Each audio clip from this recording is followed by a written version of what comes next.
आज महाकुंभ का 13वां दिन है। कल तक लगभग 10 करोड़ से ज्यादा श्रद्धालु संगम में डुबकी लगा चुके हैं। आपको बता दें कि कल महाकुंभ का ऐतिहासिक ड्रोन शो भी हुआ। ड्रोन शो को लोग एकटक निहारते रहे। वहीं आज सीएम योगी अखिल भारत वर्षीय अवधूत भेष 12 पंथ योगी महासभा में शामिल होंगे।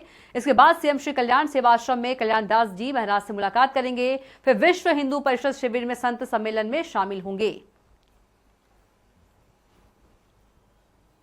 तो आस्था के कुंभ में महा जन सैलाब।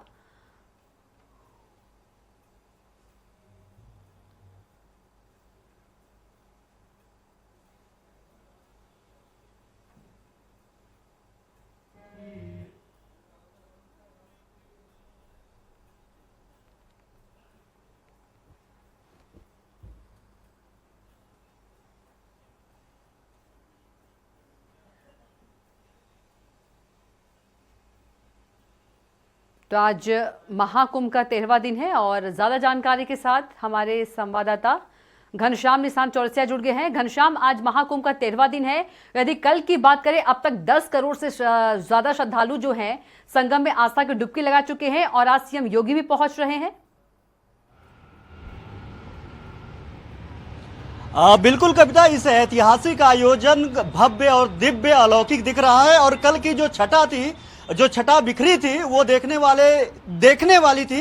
लोग एकटक वहां पे निहार रहे थे। लोग वहां पे जो ड्रोन कैमरों से समुद्र मंथन के वक्त का जो तस्वीरें वहां पे व्यक्त किया गया, उसको लोग एकटक देखते हुए रह गए। इस छठा को निहारने के लिए देश और दुनिया के लोग पहुंच रहे हैं। 10.5 करोड़ से ज्यादा श्रद्धालु अब तक संगम की आस्था में डुबकी लगा चुके हैं। ये एक बड़ा ह्यूज अमाउंट है। ये आंकड़ा बहुत ज्यादा है। अब तक के लेकर के अगर बात करें, सिर्फ 12 दिनों में आज सुबह से तकरीबन 15 से 20 लाख श्रद्धालु अभी तक संगम की आस्था में डुबकी लगा चुके हैं। इतनी ज्यादा भीड़ वहां पे बढ़ रही है।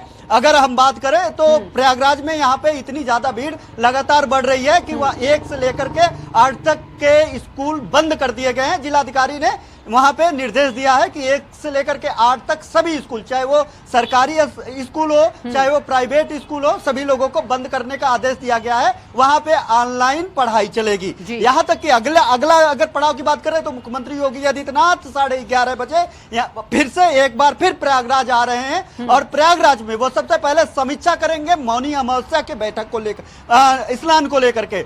मौनी अमावस्या यानी अगर कहा जाए, मौनी अमावस्या का विशेष स्थान है इस महाकुंभ में। किसी भी महाकुंभ में सबसे बड़ा जो स्नान का दिन होता है, शाही स्नान का दिन होता है, वो मौनी अमावस्या ही होता है। इसके अलावा 5 अन्य शाही स्नान होते हैं, लेकिन इसमें सबसे विशेष मुहूर्त जो होती है वो मौनी अमावस्या को लेकर के होती है। तो ऐसे में सरकार 20 करोड़ से ज्यादा श्रद्धालुओं को आने की व्यवस्था कर रही है, ये जानते हुए भी कि कयास लगाए जा रहे हैं कि 8 से 10 करोड़ की श्रद्धालु यहाँ पे प्रयागराज में स्नान करने पहुंचेंगे। यानी अभी तक के जितने श्रद्धालु अभी तक स्नान कर पाए हैं 12 दिनों में, इतने श्रद्धालु सिर्फ एक दिन में पहुंचेंगे प्रयागराज संगम में आस्था की डुबकी लगाने के लिए। 8 से 10 करोड़ की संख्या बताई जा रही है। अब इसको लेकर के मुख्यमंत्री योगी आदित्यनाथ लगातार तीसरी बार प्रयागराज आ रहे हैं और प्रयागराज में यहाँ पे आकर के समीक्षा बैठक करेंगे और कई कार्यक्रमों में हिस्सा भी लेंगे। इसके अलावा अगर हम बात करें कि एक छोटी सी घटना भी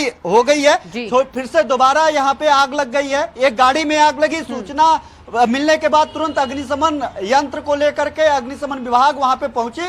फायर ब्रिगेड की टीम पहुंच करके आग को बुझाई। 2 गाड़ियों में आग लगी। किसी तरीके की और कोई हताहत होने की सूचना नहीं है। ये दूसरी बार है कि जहां महाकुंभ परिक्षेत्र में आग लगी है। इसके अलावा अगर हम बात करें तो ममता कुलकर्णी, जो जिनका नाम कभी अंडरवर्ल्ड के साथ जुड़ा हुआ था, जो अभी महामंडलेश्वर किन्नर अखाड़ा ने उनको संस्तुति दी।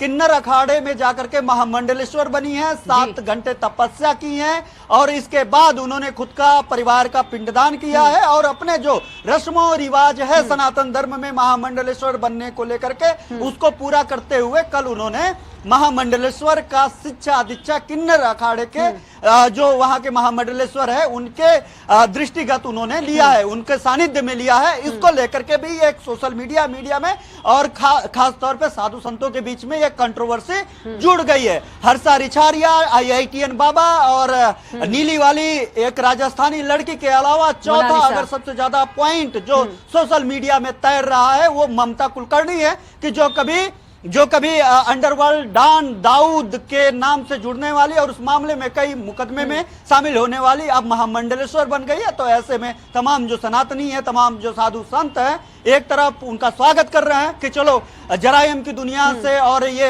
रंग बिरंगी दुनिया को छोड़ करके आपने सनातन का रास्ता अपनाया, इसलिए सनातन धर्म में आपका स्वागत है, क्योंकि हम लोग वसुधैव कुटुंबकम का बात करते हैं। दूसरी तरफ इनके जो अतीत है, अतीत को लेकर के लोग कह रहे हैं कि इतनी भी जल्दबाजी और इतनी भी अच्छी बात नहीं है कि ऐसे लोग सनातन धर्म में महामंडलेश्वर बने और ज्ञान दे, क्योंकि ऐसे लोगों को अगर प्रेरणा अगर ये लोग देंगे तो फिर अन्य जो साधु संत है उनके लिए बेहतर बात नहीं है।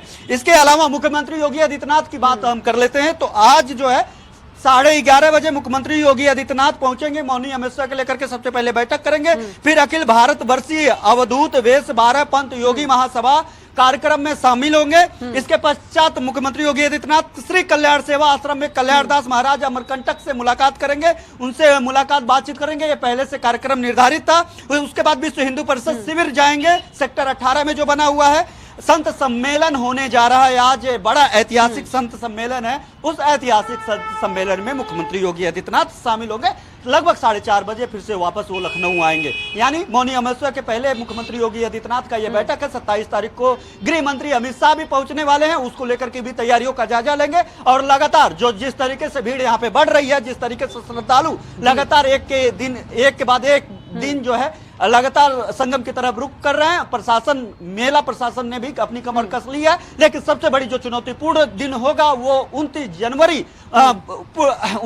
को होगा। 29 जनवरी को इस ऐतिहासिक महाकुंभ का सबसे बड़ा स्नान होना है और ऐसे में 8 से 10 करोड़ लोगों की आने की संभावना जताई गई है, जिसमें सरकार ये मान करके चल रही है। खुद मुख्यमंत्री योगी आदित्यनाथ ने भी कहा है तकरीबन हम 15 से 20 करोड़ श्रद्धालुओं के आने की व्यवस्था करेंगे, ताकि जो 8 से 10 करोड़ श्रद्धालु यहाँ पे आए उनको किसी तरीके की सहूलियत में कोई समस्या ना हो। जी कविता जी। बिल्कुल घनश्याम, तमाम महत्वपूर्ण जानकारी साझा करने के लिए आपका बहुत ही धन्यवाद।